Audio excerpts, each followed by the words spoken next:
大家好，歡迎收睇夫妻廢片，我係偉哥。我係 Micky。我哋依家嚟到一個新嘅地方喎，點解呢？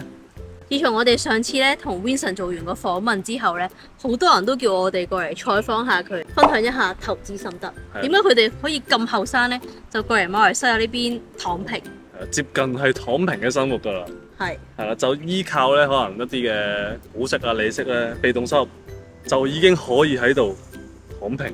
因為我哋上一集計算過我哋嘅生活成本咧，咁啊都唔平喎，都要萬幾蚊馬幣一個月。究竟佢係點樣去用呢啲嘅理財工具去達到咁高嘅被動收入呢？係啦，同埋咧佢哋最近咧就搬咗屋啦，所以我哋今日咧就會嚟到佢哋嘅新屋開箱俾大家睇。係啊，聽講佢係搬大咗喎，仲要大咗好多喎。咁我哋就去參觀下佢屋企先啦。好啦，出發！我哋咧就嚟到 Vincent 新屋門口啦。係啦，我哋而家就會參觀 Vincent 間屋。係啦，佢間新屋，而家我哋撳鐘先。Hello，係個 Micky，係啦，呢個叔叔係咪啊？大個咗，更加大個咧。Hello，嚟嘅。哇！歡迎。呢個新屋你哋都未嚟過。係啊，第一次嚟。係啦，嗱，新屋呢度就比之前大咗啲啲啦。哦，唔係要大啲咁簡單喎。嗱，呢度好似2300尺，之前就1680，咁啊大咗啲啲啫。哇，都唔少㗎啦。喂，過嚟睇下先，好。咁嗱，呢度最巴閉啦。呢間咧係呢間房，呢間屋最犀利嘅地方就係傳統嘅玩具房。哇，發展商本來設計嘅係一間 study room， 但係唔知點解變咗佢個 play room。咁所以佢係最興奮啦。要介紹下。Norton 要唔要介紹下你間玩具房啊？而家終於可以咧有個地方系統啲擠翻落去啦。你上次嚟我屋企咧，哇，咁即係梳化後邊啊，周圍成超多玩具喎，成有啲亂，就快到你㗎啦！你好快啊嚇！跟住入嚟主人房。Dad, I need to sleep now. OK，嗱，主人房就咁樣咯，咁就好大間喎而家。都 OK 啦。咁嗰度就有少少一個電腦仔啊，咁跟住呢度有張 king size bed 啦，係咯，8尺衣櫃，咁都算係幾好低嘢啦。都好光猛喎呢度，其實。哦，係啊，因為呢度開揚我哋而家喺上咗少少山嘅地方嘛，咁所以四周圍嘅環境你就會開揚啲咯。上咗少少山就講個我最欣賞嘅地方，主人房個洗手間咧係有2個瓷盤嘅，仲有 Norton 啲玩具啊！哇，唔使爭啦。係啦，2個咧可以朝頭早刷牙就唔使爭啦。仲有浴缸添喎。係啊，咁呢度比較少嘅有浴缸。係咯，正唔正啊 Norton？你中唔中意呢度啊？跟住去睇 Norton 間房好唔好？我哋去。好啊。Norton 間房。好啦。隔離咧就係 Norton 一個小嘅房，係咯喎。呢度有多少少嘅台做功課啦，佢間房啦，跟住一個套廁，一個簡單嘅。每間房都一定有套廁啦。呢間屋唔係廁所，真係唔使驚揾唔到廁所嘅。係。哇！發醜。我哋翻嚟客廳呢一度啦，咁客廳呢一度就擠到6個位嘅 sofa 啦，咁就OK 好用啦，一張長台，咁有啲朋友嚟都夠位食下飯嘅，係啦，咁就喺嗰邊仲有一間房，通常咧就有客人嚟。仲有間客房。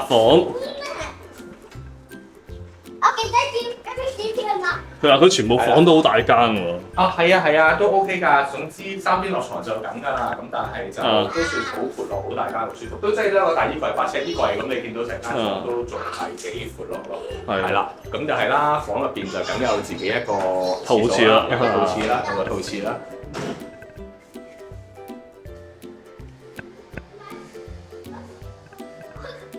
喺廚房啊！廚房咧就相對細咗啦，你見到。不過呢度咧就係一個一個空間啦，係啦，梗廚啦，就唔係好似狗屋咧 open kitchen 啊。同埋我最中意嘅地方就係我終於有明火煮食啦！哇，之前嗰個電爐真係煮到火都嚟埋，係啦，佢冇火，我有火，終於有明火煮食咧，煮嘢食就開心好多啦。呢度咧 suppose 咧本來就係工人房嚟嘅，咁咧。但係我哋攞嚟做咗儲物室啦，咁就係攞嚟擠啲雜物啊咁樣咯。係啦，多咗好多空間喎。喺度攞嚟擠啲雜物啊咁樣，咁呢度本嚟工人房嘅洗手間，咁呢度係第4個洗手間。第4個。好啦，我哋呢度入咗呢度走，呢間廚房咧就有2道門走嘅，我哋就走翻嚟。一個入場嘅，咁就幾多鞋都應該擠到㗎啦。係啦，幾多鞋都應該擠到啊。咁同埋咧呢邊咧。又係洗手間喎，係咪啊 Lotte？ 你洗手間跟住2個嘢。呢度又有一個洗手間同又有一個士多房。哇！其實雙方都係 Lotte 仔擠玩具嘅。哇！都係 Lotte 仔擠玩具嘅。係啦，你可以介紹俾邊文叔叔睇下。要介紹下呢啲玩具啊！你最中意邊個玩具啊？你最中意邊個玩具啊？最中意邊個玩具？排球。哇！不得了，真係。係啊，其實呢個係連個玩具房都唔夠擠，就擠埋喺呢度，變咗玩具貨倉啦。就係咁簡單嘅一間屋啦。咁我覺得3個人住夠舒適㗎啦。哇，好大間啦已經。其實我覺得夠舒適嘅 OK 嘅，係啦，即係因為你見到我個仔多雜物啊嘛。咁如果好似以前屋企咧係有啲逼嘅，係啊，好奢侈喎，2000幾尺，3個人住。其實我第一日嚟我都覺得有啲奢侈。擠晒啲嘢落嚟咧，其實都唔可以試，係啊，都係啱啱好嘅啫。咁所以怪就怪我買得太多雜物俾啊，太錫個仔啦，就係咁啦。Later， 歡迎大家嚟啦，歡迎大家嚟寒舍啦嚇 ，OK。咁你見到呢間屋都 OK 啦，OK 係大咗啲啲啫，大咗啲啲咧，冇咗個海景啊，阿仔話。應該有好多觀眾都想問下你喺呢度租幾多錢？嗱講呢度幾多尺先啦？呢度咧我冇記錯就好似係2360尺。OK，咁相比如果大家有睇上一段片，我屋企咧就1680尺，咁即係大概700尺嘅分別啦。大咗700。咁咧我對上間屋咧而家留意咧就應該係2500馬幣租嘅。呢度咧少咗少少家私電器，我就買咗電視機、衣櫃同雪櫃。咁而家係2800蚊馬紙，都貴成300蚊㗎馬紙，但係多700尺喎。係咯，係，咁其實最主要嘅原因咧，都唔係真係要特別大嘅。老實講，得我太太同阿仔3個人住啫。係咯。不過最主要原因就係阿仔8月開始讀1年班咧，1年班咧佢返學時間就由8點變成7點20分。哇！如果我喺舊屋嚟到呢度咧，我就要朝朝摸黑返學㗎啦。OK？你嗰陣時舊屋去到學校要幾耐啊？正常30至40分鐘咯，都咁耐啊！正常係啦，即係少少塞車嘅情況下，30至40分鐘咯。咁但係講緊嘅，我而家呢度咧講緊係3分鐘，3分鐘。係啊，啱啱真係好近，因為我哋啱啱都去咗Norton 仔嘅學校睇。當時我都係問翻最主要人物嘅意見，即係我個仔啦，阿 Norton 仔，我話：喂，你搬唔搬屋㗎？你而家就嚟翻7點20分㗎咯喎，佢。第一個反應就係7點20，我唔識喎。跟住話係咧，我問深咗咧，跟住話係應該咁講。如果我哋唔搬屋咧，我哋就黑掹掹翻學；如果我哋搬屋咧，就天光先翻學。咁你搬唔搬啊？搬啦！所以咧，我老闆即係我個仔咧，就叫我都你快啲去揾啦，快啲去揾啦。我就係揾緊呢一頭嘅屋苑去搬咯。我明白你嘅感受，因為都係我送個仔翻。因為我唔識揸車啊嘛。咁走唔甩㗎啦。係咯，做人都唔識揸車㗎嘛。當然啦。係咯。係啦，咁所以我都辛苦都唔緊要啦，我都唔想個仔辛苦啫，所以最緊要就係用家，即係我個仔阿 Norton 仔，佢肯唔肯摸黑翻學？咁佢放棄咗個海景㗎，放棄咗條橋，佢臨尾一日好唔捨得㗎，佢話拜拜海，拜拜條橋咁樣，佢臨尾一日好唔捨得㗎，咁拜拜都冇辦法，因為佢都瞓多陣都好嚴重嘅，因為係咯，同埋你望咗2年都望厭咗。咁又唔會望屋啊，望老婆呢啲從來唔會厭嘅。阿老婆聽唔到都係咁話啦，呢啲事實嚟㗎嘛，唔會望厭嘅。不過我覺得呢度真係幾好，我覺得佢入邊都幾新淨。係啦，雖然呢度係14年樓，但係就呢個屋主保養得都幾好啦，保養得都幾好啦，所以四周圍都幾新淨。我覺得暫時我都覺得幾好住咗個幾月，暫時住咗個幾月啦。因為 Lawton 仔8月1號搬過嚟嘅，8月1號搬過嚟嘅，咁啊 Lawton 仔8月6號返學，咁8月1號搬過嚟，咁暫時我都覺得乜嘢都幾好住，真係係啊，算係幾唔錯。阿祖恩話仔仔搬入嚟之後開心咗、興奮咗、乖咗。最主要係頭先見到嗰間玩具房啫，因為佢啲玩具有個好啲嘅地方安置佢哋啦。包括佢玩開嘅就有間 playroom，士多房都有一啲位置擠佢嘅玩具，咁就唔使以前咁樣咧就劈晒喺sofa 後邊啦。間房入邊咧仲有個 cosplay 嘅 corner。其實以前不嬲都有呢一啲嘢嘅，但係冇一個架掛起佢啫。而家我哋將佢系統化咗，咁其實不嬲都擠咗喺度嘅嗰啲咁嘅嘢，係啦。咁佢有一兩件我記得幾貴嘅，都係算第一次喺馬來西亞呢邊搬屋啦。咁你覺得搬屋呢個過程點樣呢？同香港有冇分別呢？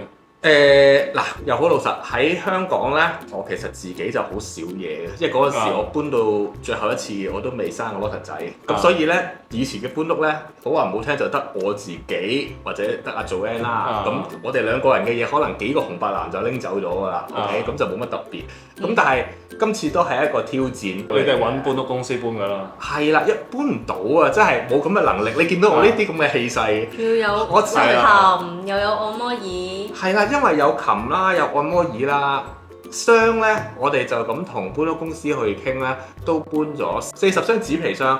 另外我自己都仲要再搬咗我唔記得幾多轉嘅紅白藍啦。咁所以我先至搬到過嚟嘅。咁所以如果呢個搬屋咧，搬屋公司嘅服務都好多種嘅。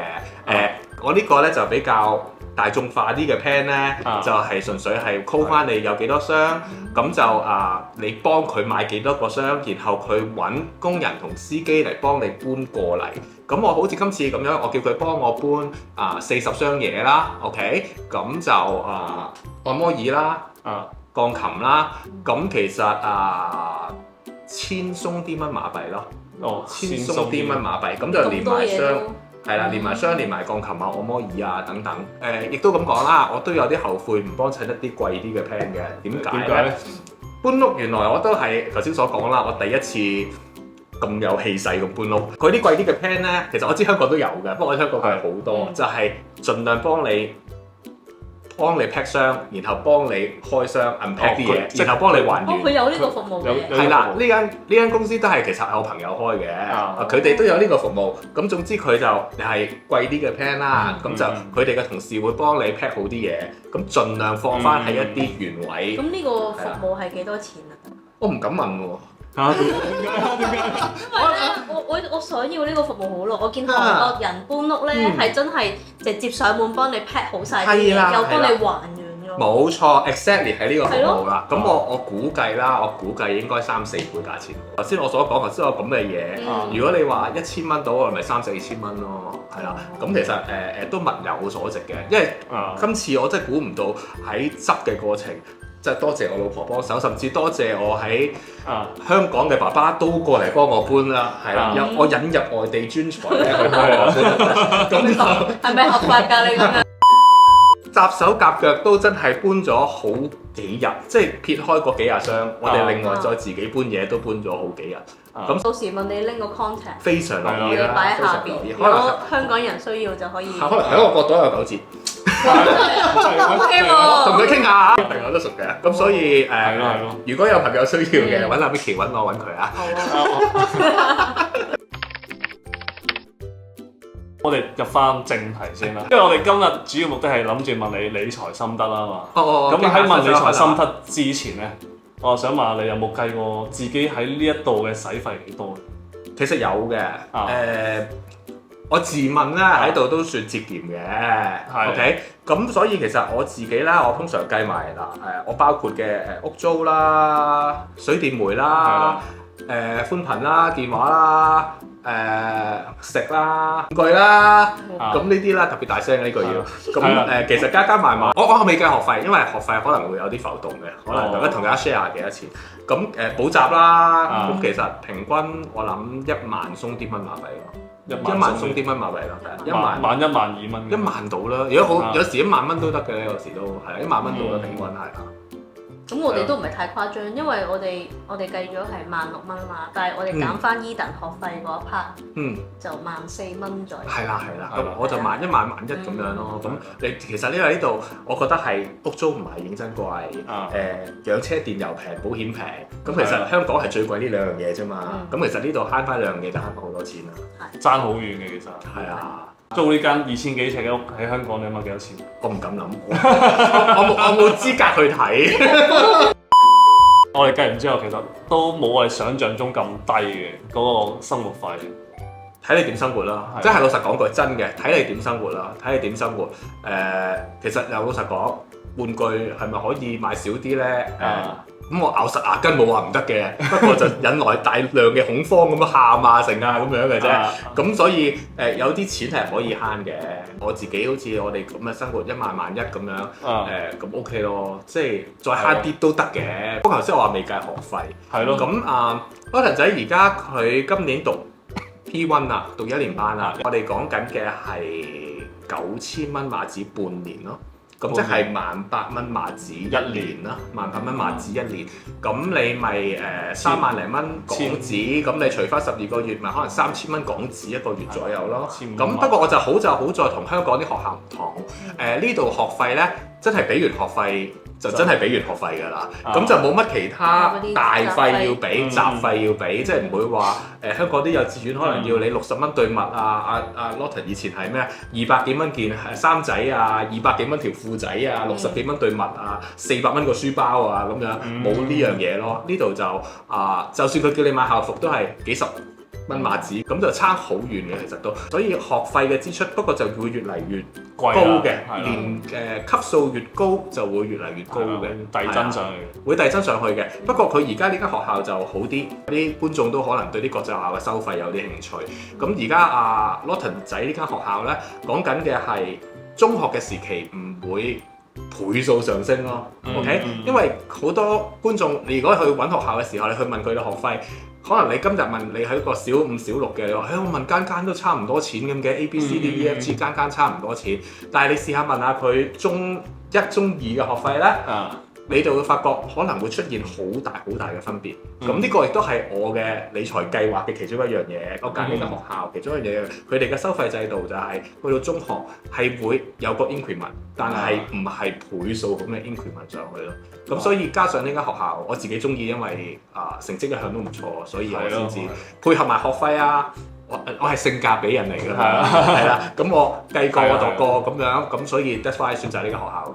其實你有冇計過Lawton仔讀完書為止成個時期嘅學費嘅？哇，唔敢計，都唔係呢個問題嘅。嗱，唔係計唔敢嘅，講笑啫。不過問題係咧，喺未來嘅日子咧，學費都好容易會浮動嘅。其實呢樣嘢咧，你而家就算去計咧。我都可以人頭搏褲頭，你去到嗰一日你係好難預，同埋佢嘅通脹率咧，你唔好諗住阿Lawton仔10年之後食隻蛋幾錢咧，咁都仲勉強計到喎。但係你話10年之後Lawton仔嘅學費係咪今日同你嘅學費咧？我夠膽講有一個可能幾誇張嘅 increment 都唔定，冇得預㗎啦。所以各位觀眾咧就可能要比較學校嘅時候就要留意下咯，尤其是中學階段咧，每一間學校嘅學費可能會差好遠嘅。有一集問完你之後，好多人就想知道你嘅理財究竟點樣，因為咧你嘅生活費可能加埋 Norton 仔嘅學費，可能都要可能萬三四溝， 2萬零蚊，2萬鬆啲，2萬幾蚊港幣。咁你點樣去維持呢個收入咧？係咯，你同Joanne都咁後生，你哋又好似冇嘢做咁樣。係咯，嗱，我中意你頭先個形容詞，好似冇嘢。OK， 嗱，咁其實有咁嘅，咁當然係有啲被動收入啦。嗱，首先就要點樣去處理你嘅收入同支出嘅問題啦。咁for我自己嘅話，我可能會安排一啲資金可能會擠喺一啲會派息嘅基金裏邊啦。咁當然啦，我而家你都識講，我好似冇嘢做喎，好似冇嘢做，我就未必去一啲咁進取嘅基金。OK，可能係一啲債券類型嘅基金，債券比重比較多嘅債券類型基金，相對風險冇咁高或者好似近來話美國減息係唔係可能會債券類嘅嘢會有一定嘅升幅咧？咁呢啲亦都要之前去諗定，等佢今日嚟升啦。OK，咁呢啲亦都有一啲去鋪排咯，我會咁形容。咁債券類型嘅基金啦，咁仲有一啲乜嘢咧？我仲有一啲物業嘅收租啦，實施物業收租啦。咁頭先基金會派息咯喎，物業收租有一個 cash flow 啦。我仲有啲股票啦，股票我會有一啲而家叫中特股 ，OK，中特股即係高息啲嘅中資背景嘅股票。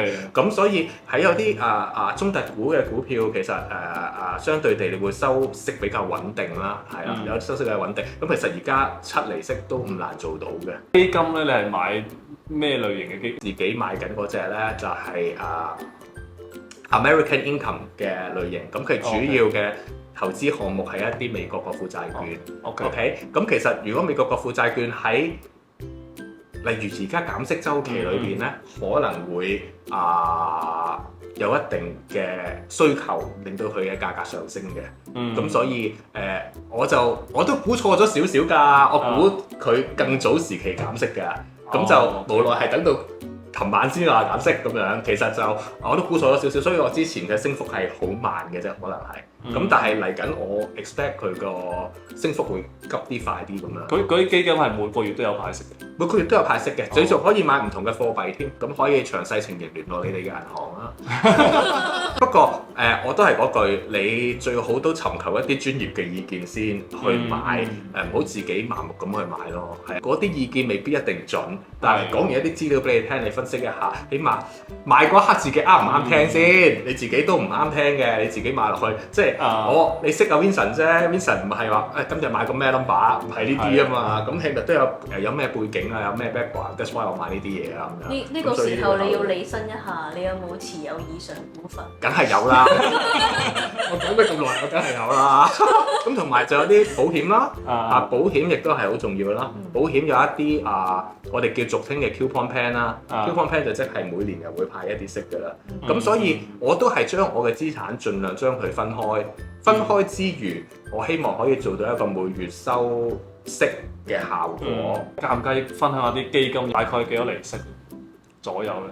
其實我而家嗰隻就唔係認真高，但係你要財息兼收嘛，佢目標係 OK。其實而家係講緊4厘度啦 ，OK。咁但係我嘅目標除咗係賺嗰4厘息，仲希望我個價會係啦，因為個基金價格我就係話我頭先所講啦，我 expect 佢未來減息潮、減息個週期開始嘅時候，佢哋會升得更高。咁所以除咗賺佢嗰4厘息，希望佢嘅基金價格都會上升。咁自己嘅資產上升先得㗎，都唔係淨係希望佢個利息㗎嘛。集齊一套咩都要均衡嘅，理財都要均衡嘅，保險、基金、股票、收租，係啦，呢啲幾方面嘅嘢都要均衡嘅。你嘅退休計劃你部署咗幾耐？係咯，你都好詳細。係啊。其實咧，呢個咁周全嘅計劃咧，係我做嗰陣時係冇諗過退休。其實就不嬲都有一啲咁嘅理財計劃，即係自己有咁嘅知識，就盡量去理好自己嘅錢。咁當然我都唔係百發百中 ，OK，我亦都會有錯嘅時候，我亦都有我理唔到。咁但係自己要調節翻咯，即係例如當你嘅入息發覺搣唔到自己嘅支出，我都會㗎，我都唔係一定有錢剩嘅，我實冇錢剩，成日都會發生嘅。咁冇嘢嘅，可能揾阿羅騰仔開刀買少兩件玩具啦。今年去少次旅行啦，咁冇嘢嘅 adjust 翻件事，咁其實行翻條正路啫嘛，唔會令自己盡力唔好去自己會有不膚之好嚴重嘅情況。我哋拍完上一條片啦，跟住然後好多觀眾咧都留言啦，就話我哋香港人移居過嚟大馬啦。但係咧，大馬嗰個生活條件啦，可能就冇香港咁好啦，又或者呢一度嘅環境啦、文化啦，即係可能嗰個視野冇咁國際化。咁你係點樣看待呢件事咧？你嘅意思係 for 我哋定係 for 小朋友先？即係 for 小朋友咯。我有少少唔同意嘅。如果你咁講，咁其實你問我文化嘅嘢咧，你有你嘅文化，佢有佢嘅文化。問題係我哋嚟到一個外地，我哋點樣去適應人哋嘅文化嘅啫。咁所以人哋嘅文化唔代表唔好，我哋自己本身嘅文化唔代表一定係好嘅。咁所以你問我國際視野。呢一度嘅國際視野可能比香港更強添。你試過小朋友入到一間學校，喺呢度讀邊一間國際學校都好，你可能數埋10個國籍係好 basic 嘅事。你嗰班同學 ，OK，或者你間學校有10個國籍係好普通嘅事。咁我相信你喺香港，如果你唔係一啲好國際性嘅學校，揾一間普通嘅津貼學校官校之類。見嚟見去，咪隔離村嘅明仔樓下陳仔，見嚟見去都係咁。咁所以你問我 for 我啦 ，for 小朋友啦，國際視野，反而呢度我會覺得俾到嘅小朋友嘅嘢係更多嘅。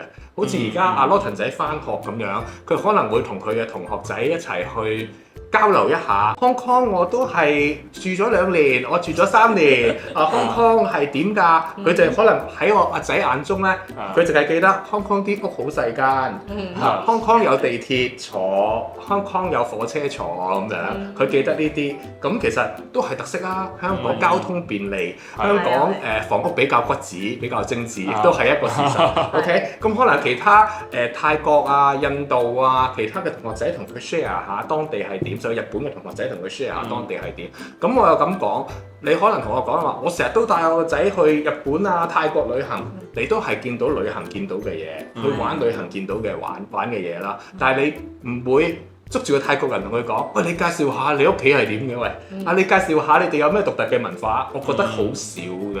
咁反而我個仔自從嚟咗呢度之後咧，我中意國際視野呢4個字係闊咗好多嘅。所以頭先如果你話有觀眾去咁講咧，我有少少反對嘅，老實講句真係。咁所以你問我，我都係帶阿仔嚟呢度讀書。一來我唔使翻工啦，我好係懶嘅人嚟嘅。咁二來阿仔翻學都開心，國際視野都大咗嘅。你問我，我覺得係啊。其實你唔好話翻學啊，你求其去個公園或者去個 playhouse 已經有3-4種唔同國家嘅人。起碼你聽語言都聽到幾種啦，即係我唔識都聽到幾種啦，韓文啦，係啊，你個區尤甚啦，係啊，你個區尤其是會特別更加多英文啊、韓文啊、日文啊，甚至有啲我哋完全聽唔明嘅文啊，連分類都分唔到啊，都可能好幾種。咁所以馬來西亞係一個多元文化嘅國家，所以我亦都覺得小朋友喺度生活更加具國際視野。相反地，我會覺得真係，我同意呢啲，係啊。下一點真係呢個真係好多觀眾 PM 我哋，又或者 WhatsApp 我哋問，佢話即係小朋友咁細喺呢度讀書啦，你有冇諗過佢嘅將來呢？即係萬一佢讀到中學啦、大學啦，佢出嚟喺呢度做嘢。到時出到嚟人工可能都係4000到6000馬幣咁樣，可能呢度做醫生5000至1萬啦。即係佢就覺得喺呢一度做嘢前途肯定冇喺香港又或者其他地方咁好。你點樣回應呢個問題咧？我當大家 share 下湊仔經啫。嗱，你都有小朋友，我都有小朋友，又不如聽下我個 plan 啦。其實首先啦，大個仔。你估真係到你同我諗咁咩？我個想我個仔點，我個仔養我個仔成啦，唔係我哋諗就有嘅。OK， 好，我相信各位觀眾咧都應該係喺度諗，就當你諗就有啦。咁你想點諗啊？咁樣咁如果你問我咧，我其實就想 plan 咧，點解我會過嚟咧？因為我覺得喺香港嘅官校、津校去讀小學同中學。好辛苦，我自問我自己都好辛苦。OK，即係你問我好 enjoy 讀書咩？我一啲都唔 enjoy，我真係有啲抗拒翻學嘅小朋友。小學、中學我就可以嘅話唔好翻學啦。想問下做 N 唔 enjoy 啊？聽講佢學歷都 OK。我唔覺得係，係。但係香港地永遠培育到一班小朋友就係、我執好多嘢落你個身度，填鴨式教育之下，就總有啲成功嘅例子出到嚟嘅。OK，就會總有啲大學生出到嚟，我係咁執啲入去。咁但係執嘅過程，小朋友開心咩？我唔開心咯。嗱，我係被執嗰個，我老實講，我唔開心咯。我唔知兩位啦，係啦，我就真係執到啦，我哋梗係唔開心啦，執到頭都暈埋。好啦，咁所以小中學咧，我真係唔係好欣賞香港嘅制度。That's why 我嚟呢度。咁嚟呢度，你問我好得閒㗎？你個仔成日掛住玩，唔使讀書㗎？絕對唔係咯。我話俾你知，我個仔而家都要面對考試，要面對產業，其實都一樣會嘅。不過呢度好似我唔知其他學校啦。我個仔而家呢間學校，佢係可以引導到個小朋友去專心準備去 enjoy 個考試 ，enjoy 個學習。咁我相信我喺香港，我係冇一個老師令到我咁做先啦，起碼係啦。考試咩嚟嘅 ？Exactly 係啦，呢個字好荒謬咧。去 enjoy 呢個考試 ，enjoy 個 assessment。OK，咁其實佢哋會好努力咁去準備佢哋嘅 assessment。OK，即係佢哋會去。我識一啲高年級嘅朋友仔啦，小學高年級啲或者中學高年級啲嘅香港朋友，佢哋喺度讀書，佢哋會可能每日 spend 3個鐘、4個鐘去讀書，但係佢哋係覺得好有趣、好 enjoy 去準備個考試，等等等等。嗱，呢個教育制度點樣有咁嘅魔力，我唔知，因為佢冇教過我，但係我見到嘅就係我哋啲小朋友好自發性去讀書，好 enjoy 個學校生活。咁我相信呢樣嘢係我覺得做得最啱嘅選擇，就係你見到你自己嘅小朋友好 enjoy 咁去讀書。調翻轉，就算阿仔第時選擇喺馬來西亞繼續生活、繼續工作，有佢嘅專業、有佢嘅工作嘅時候，可能你聽落頭先阿 Micky 你所講佢嘅數目字嘅工資，你如果去同香港去比較，轉翻做美金，你可能會覺得好似真係低咗啲，好似好低咁樣。但係又咁講，呢度揾呢度使，同埋呢度我亦都好欣賞馬來西亞嘅專業人士，佢哋係真係好專業地尊敬自己份職業。係啦，我喺度接觸咁多個醫生、律師，佢哋每一個人都好專業，佢哋嘅收費唔係高，大家亦都可以估到佢哋嘅工資未必好高，但係佢係尊重緊自己份職業。呢度揾呢度使，其實又調翻轉講，你1萬蚊、6000蚊馬紙真係唔夠使咩？一個人佢可能有2公婆做嘢，其實係夠使夠生活嘅。咁嗰度揾嗰度使，其實係好足夠嘅。咁當然啦，我自己個 plan 都講翻啦，又係一廂情願。我希望我個仔啦，如果我希望我個仔，頭先我所講小學、中學咧，我係覺得香港讀書太辛苦啦。但我好欣賞香港嘅大學教育嘅，小弟就冇乜機會喺香港接受到大學教育啦。咁所以我都好羨慕嘅。咁我希望我個仔可以喺度攞到個中學學歷，然之後可以翻到香港讀書讀大學。咁到時佢想喺翻嚟馬來西亞一個佢成長嘅地方工作又好，佢想喺香港，佢覺得揾錢，覺得揾呢度揾好似好多美金咁嘅地方，承受到壓力先好啊。咁咧亦都可以，因為我覺得香港嘅學術水平喺專上教育嚟講係非常之好嘅。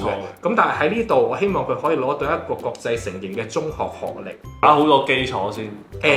我應該咁講，我又冇咁大理想我純粹就係希望佢可以唔好咁大壓力地，唔好咁填鴨地完成到佢嘅中學學歷。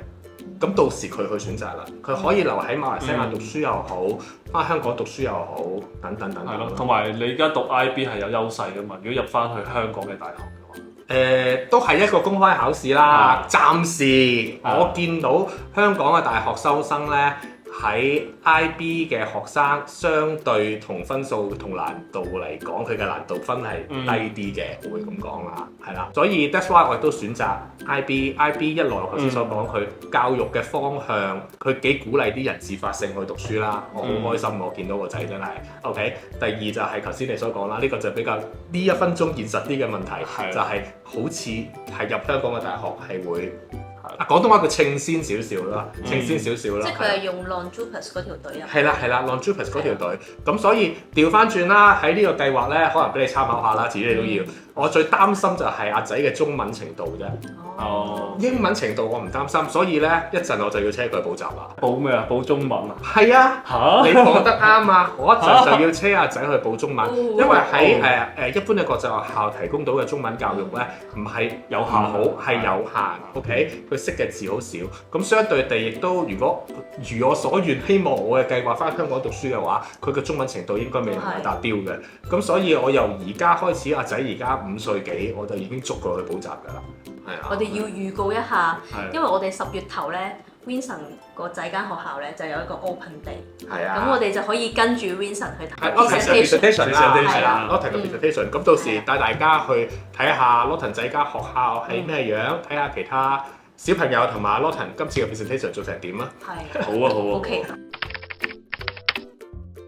Vincent 同組咧唔止係俾教育上嘅 support， 佢哋成日定期咧都會去佐科嗰邊去下嗰啲 Lego Land啊，即係佢哋啲親子活動係非常多。咁嗱又咁講，所以如果阿偉哥問我諗住喺度搞咩生意，其實邊度甩到身咧？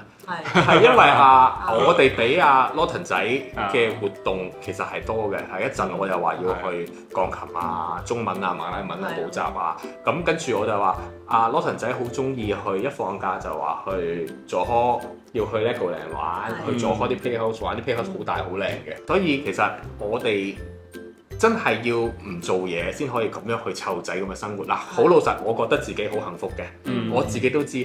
如果我喺香港繼續工作，冇話唔得嘅，我都可以俾個仔教育，我都可以俾個仔幾優質嘅生活，我繼續做我嘅工作。咁但係我肯定我冇咁嘅時間去陪我個仔成長咯，係啦。咁但係而家我就調翻轉，我有時間去陪我個仔成長，真係好遠㗎，真係差好遠㗎，係啊。咁冇嘢冇話唔得㗎，香港揾錢。